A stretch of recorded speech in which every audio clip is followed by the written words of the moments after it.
Bon, écoutez, je pense que on a déjà vu un premier report.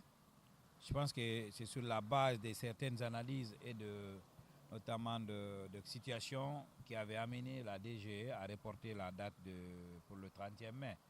Mais compte tenu de la situation sociale actuelle du pays, avec la coïncidence de la fête de Tabaski, le cas des pèlerins, n'est-ce pas? Et vous savez que le vote par procuration, c'est pas évident que tout le monde puisse voter par procuration. Et à partir de aujourd'hui même, dans 9 jours, nous serons dans la fête de Tabaski. Et beaucoup vont se déplacer pour aller fêter à l'intérieur du pays. Mais également, on a près de 10 000 pèlerins, certes qui sont des électeurs potentiels aussi, qui ne sont pas en Guinée. Donc je pense que, vu tout ça, un report ne serait pas un aveu de faiblesse. C'est notre avis, ce n'est pas un aveu de faiblesse, mais il faudrait que la DGE soit dans l'élan, n'est-ce pas, de faire une organisation où la légitimité des élus ne sera pas contestée. Parce que c'est ça aussi l'enjeu de cette élection. Si toutefois on passe à l'offensive et que, n'est-ce pas, les élections se passent pendant que beaucoup n'ont pas voté, ils ne vont pas se reconnaître ni à l'Assemblée, ni aux élus communaux. Donc je pense qu'à ce niveau, nous, en tant qu'acteurs de la société civile, nous jouons à l'apaisement. Pour qu'il y ait apaisement, il faut qu'il y ait l'inclusion.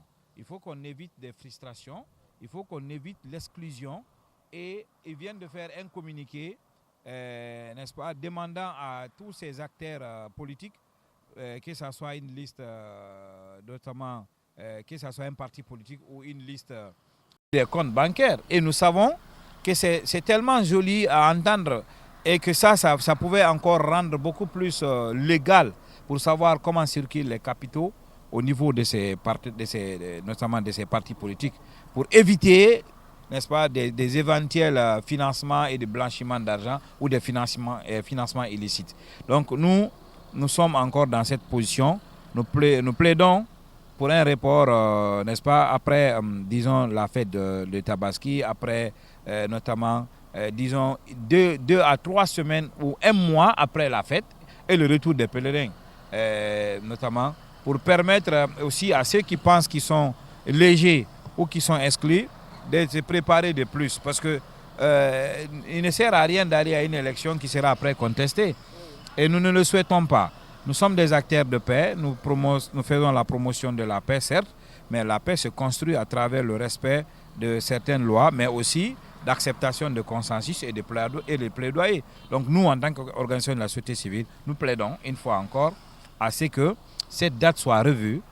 Je le répète une fois encore, ce n'est pas un aveu de faiblesse, mais c'est une façon, n'est-ce pas, d'inclure les Guinéens et que ce qui a été entamé de la transition, que ça se termine dans l'inclusion et dans l'acceptation de tous les électeurs et de tout le monde au niveau des circonscriptions et même au niveau de l'Assemblée.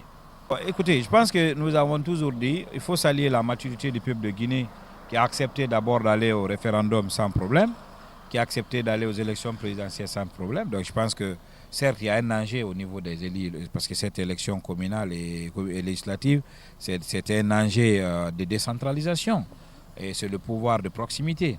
Donc ça, les populations ne voudraient pas être comptées, qu'on leur raconte ce qui se passe. Ils sont là, ils sont vivants, ils doivent participer. Donc à la DG d'abord, de revoir la stratégie pour éviter des frustrations, pour éviter d'être contestés, pour éviter que les élus soient contestés après, les légitimités soient contestées. Donc la DG a un rôle à jouer, c'est d'écouter la société civile, d'écouter ce que nous proposons et d'échanger avec nous pour que nous puissions aller vers un consensus afin que cette date soit reportée pour quelque temps, afin de permettre ceux qui se sentent exclus soient réintégrés à travers le respect bien sûr du code électoral et du processus, mais également aux populations d'accepter qu'il faut qu'on parte aux élections obligatoirement.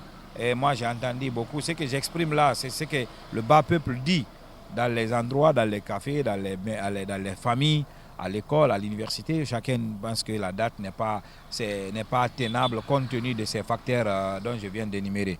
Donc à ces gens aussi, à la population, si toutefois la DG accepte de reporter, de sortir massivement voter pour le candidat qu'ils souhaitent voir à la tête de leur commune ou qu'ils souhaitent voir à l'Assemblée pour défendre leurs intérêts.